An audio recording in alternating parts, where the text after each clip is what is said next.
إن الحمد لله نحمده ونستعينه ونستغفره ونتوب إليه ونعوذ بالله من شرور أنفسنا وسيئات أعمالنا من يهده الله فلا مضل له ومن يضلل فلا هادي له وأشهد أن لا إله إلا الله وحده لا شريك له وأشهد أن محمدا عبده ورسوله لا نبي بعده يا أيها الذين آمنوا اتقوا الله حق تقاته ولا تموتن إلا وأنتم مسلمون فإن أصدق الحديث كتاب الله وخير الهدى هدى محمد صلى الله عليه وسلم وشر الأمور محدثاتها وكل محدثة بدعة وكل بدعة ضلالة وكل ضلالة في النار.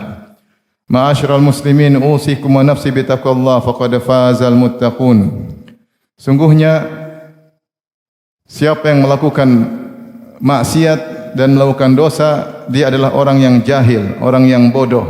Allah Subhanahu wa taala berfirman, innamat taubatu 'ala Allahi lil ladzina ya'maluna as-su'a bi jahalatin thumma yatubuna min qarib fa ulaika yatubullahu 'alaihim wa kana Allahu 'aliman hakima. Sungguhnya Allah hanya menerima taubat dari orang-orang yang melakukan maksiat dengan kebodohan. Bijahalah adalah wasfun kasyif atau wasfun lazim, yaitu orang yang melakukan maksiat meskipun dia pintar, meskipun dia ngerti tentang hukum-hukum, dia adalah orang yang bodoh. Dalam ayat yang lain kata Allah Subhanahu wa taala, "Tsumma inna rabbaka lil ladzina 'amilus su'a bi jahalatin tsumma tabu min ba'di dzalik." Kemudian Allah Subhanahu wa taala mengampuni orang-orang yang melakukan dosa karena kebodohan, dengan kebodohan. Maka Qatadah berkata, "Kullu man asallah fahuwa jahil." Siapa yang bermaksiat kepada Allah, maka dia adalah orang yang jahil. Karenanya Nabi Yusuf alaihissalam berlindung dari sifat kejahilan ini. Ketika Nabi Yusuf alaihissalam digoda oleh para wanita, maka beliau berdoa, Rabbis sijnu ahabbu ilayya mimma yad'unani ilaih. Ya Allah, penjara lebih aku sukai daripada memenuhi rayuan para wanita tersebut. Wa illa tasrif anni kaidahunna asbu ilayhinna wa akum minal jahilin. Seandainya kau tidak memalingkan aku dari rayuan mereka, aku akan condong kepada mereka dan aku akan termasuk orang-orang jahil, yaitu aku akan terjerumus dalam maksiat. Karena pelaku maksiat adalah orang jahil. Ma'asyiral muslimin, maka kita harus sadar ketika kita sedang bermaksiat, sungguhnya kita adalah orang yang bodoh. Kenapa kita bodoh? Para ulama menjelaskan, di antaranya karena kita bodoh, karena kita mendahulukan kesenangan yang fana dan meninggalkan kehidupan yang abadi. Kebodohan berikutnya, kenapa? Karena kita mendahulukan kenikmatan yang sedikit dengan mengorbankan kenikmatan yang sempurna dan abadi. Allah berfirman, bal tu'thirunal hayatad dunya wal akhiratu khairu wa abqa. Tetapi kalian lebih mendahulukan kehidupan dunia, padahal kehidupan akhirat lebih baik dan lebih kekal. Maka bagaimana seorang tidak bodoh, dia hanya ingin merasakan kenikmatan yang sesaat, yang sebentar. Yang kenikmatan tersebut kemudian disusuli dengan kesengsaraan hati. Tidak ada orang bermaksiat kecuali hatinya sengsara. Kemudian gara-gara nikmat yang sedikit ini, lantas dia pun mengorbankan kenikmatan yang sempurna dan abadi. Fama mata'ul hayatid dunya fil akhirati illa qalil. Tidaklah kesenangan dunia seluruhnya dibandingkan dengan akhirat kecuali sangat sedikit. Maka ketika kita ingin bermaksiat, renungkan kebodohan yang akan kita lakukan. Maukah kita mengorbankan kenikmatan yang sempurna dan abadi hanya karena kenikmatan yang sedikit?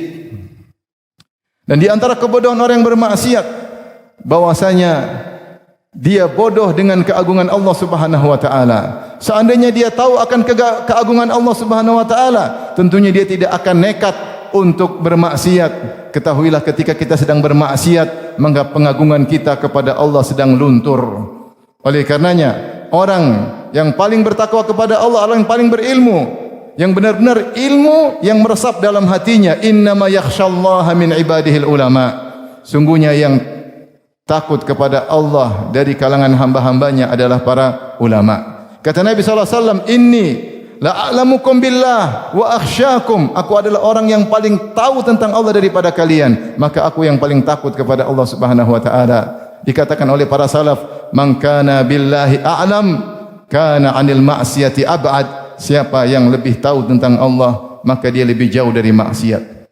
Ketahuilah terkadang pengetahuan kita tentang Allah hanyalah wacana, tidak meresap dalam hati kita, sehingga ketika kita sedang bermaksiat, kita sedang bodoh akan keagungan Allah Subhanahu wa taala. Di antara kebodohan orang yang bermaksiat, dia tidak tahu ketika dia bermaksiat, maka pasti ada dampaknya, dan saat itu pula banyak orang menyangka bahwasanya dampak maksiat adalah terkait dengan fisik, terkait dengan harta. Dampak pertama yang diserang oleh maksiat adalah hati.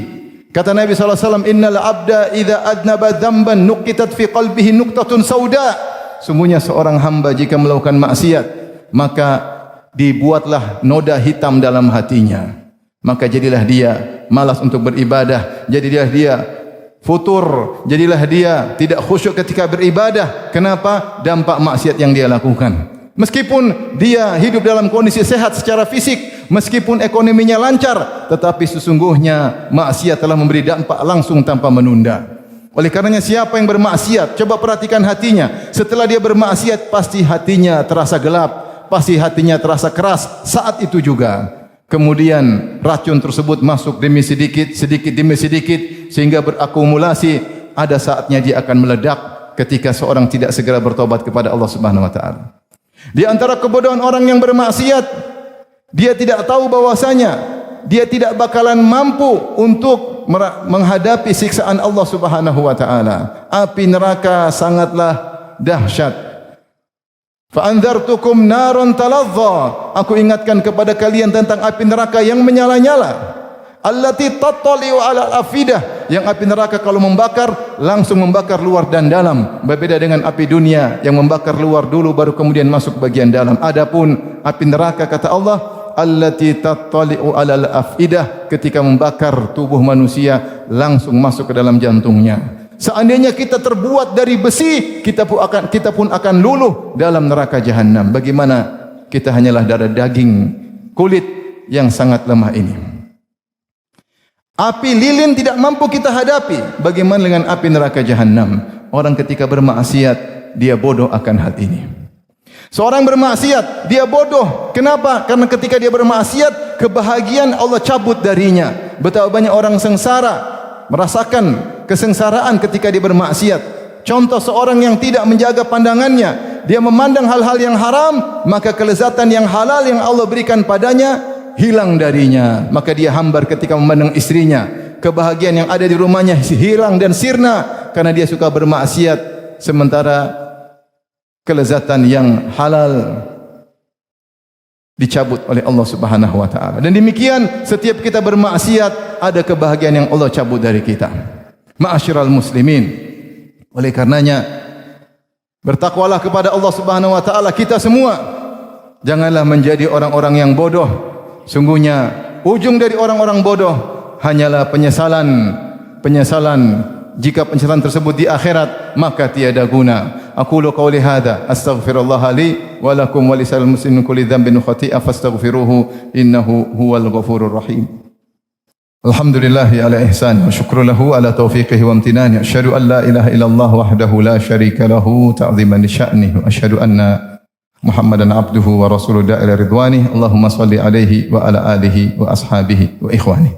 Ma'asyiral muslimin, ketika jiwa tergerak untuk melakukan maksiat, ketika bisikan-bisikan syaitan mulai merasuk dalam jiwa, maka berusahalah untuk tidak menjadi orang yang bodoh. Allah Subhanahu wa taala memuji hamba-hambanya yang ketika dia mulai dijangkiti kebodohan, maka dia lawan. Di antaranya firman Allah Subhanahu wa taala, "Waliman khafa maqama rabbih jannatan, fabi ayyi ala'i rabbikuma tukadziban." Dan bagi orang-orang yang takut dengan keagungan Rabb-Nya akan mendapatkan dua surga.